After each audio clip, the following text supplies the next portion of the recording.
Morning, Bruce. I mean, you've talked about 15 isn't good enough for this group, and that's where your focus has been. I guess just what's the approach now that you've reached win number 15?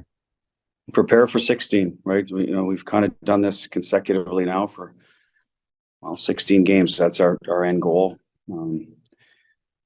As I said, today's an off day. We'll travel, so um, clear your minds and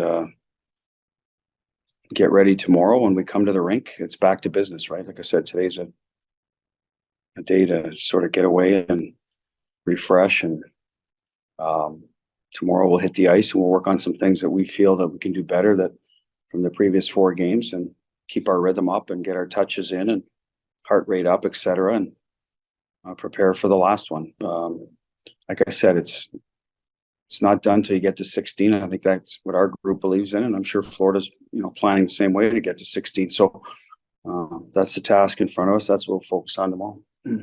Next question for Bruce this morning goes to Ian McIntyre with Sportsnet. Good morning, Bruce.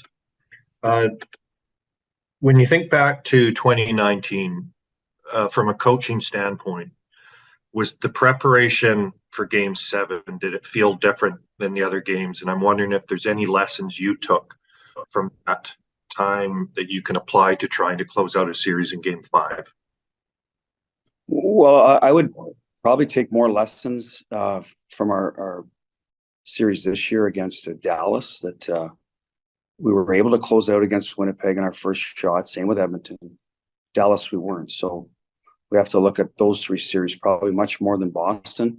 What happened in Boston is we won Game 6 on the road in St. Louis to extend the series.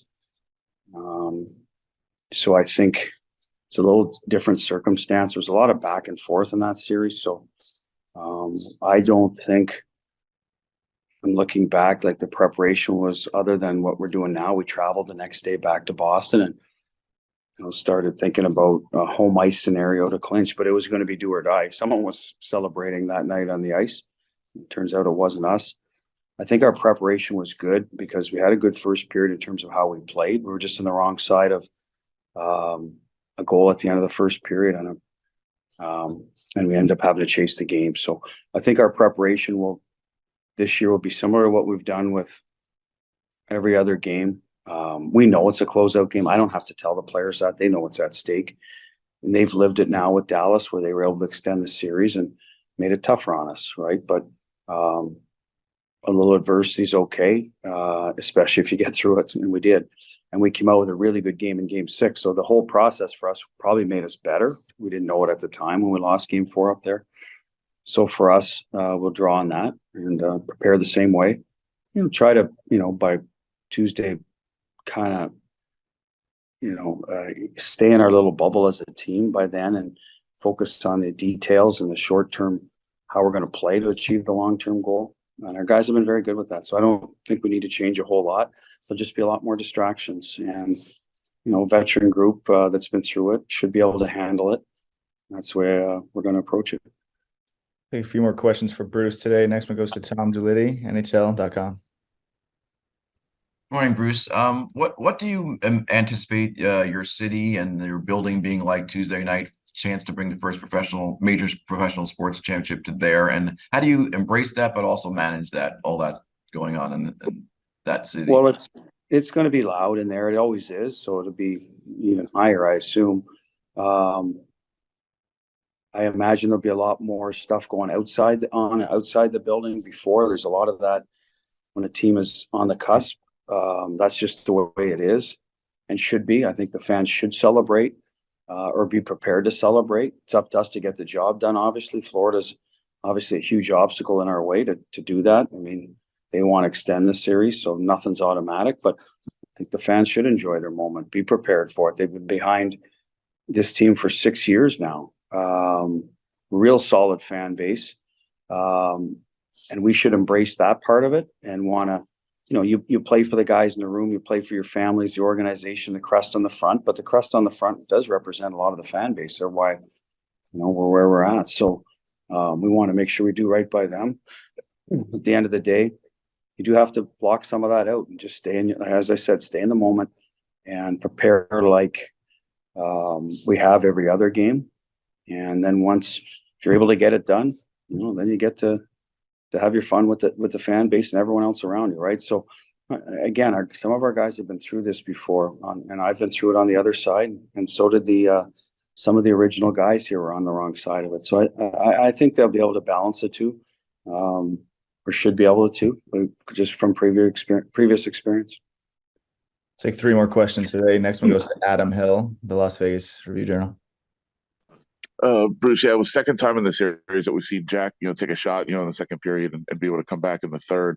I guess, have you been able to talk to him about how he's feeling maybe today, and just also what it says about him to continue to kind of play through with some of these knocks? Yeah, I mean, he's a tough guy. I mean, he's been through a major surgery in his career, came back, plays a violent sport, and has been able to stay predominantly healthy, from that injury. He's had a few little things, lower body things over the years that, like a lot of guys have. But listen, he's a guy that wants to be in there. He's in the trenches every day, goes into the dirty areas. This one was unfortunate. I think it caught him in a spot where his helmet didn't have wasn't protecting him. So, he's sore, but he was able to come back and medically cleared, or he wouldn't have come back. So that wasn't an issue. Probably a little bit of a pain tolerance thing there for a little bit last night. He'll get a couple of days to rest up, and I fully anticipate him being ready to go for Game 5. Take 2 more questions today. Next one goes to Stephen Wino with the Associated Press. Hey, Bruce, you talked a lot about the kind of the newness of this job and the first year on it, but how rewarding has this year and this run been for you? Very. I use those words a lot. To me, I always get asked about fun. Like, to me, fun is a different category. Enjoyable. Yes, very much so. I love coming to the rink every day. I got a great staff to work with. Management's been excellent. Ownership. They give you what you need to have a winning program. Players are professional, very, very professional in their approach to practice, preparation. The interaction's been great. Getting to know families.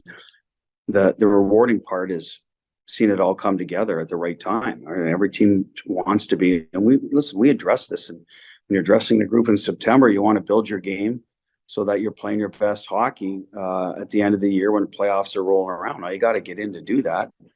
And I think we had a very good second half, really strong finish, and I've carried that into the playoffs. So, excuse me, that's the rewarding part for a coach. You do a lot of preparation. Every coach in this league works hard to prepare their team, puts in a lot of time and effort, sacrifice away from, your family at times. So that's the rewarding part. And then to get your name on the cup is the ultimate reward. We're not there yet, but before you can get to 16 wins, you got to get to 15, and we did. So we're one away. We understand that, and that's the rewarding part. Now you're, if you're able to do it, you're.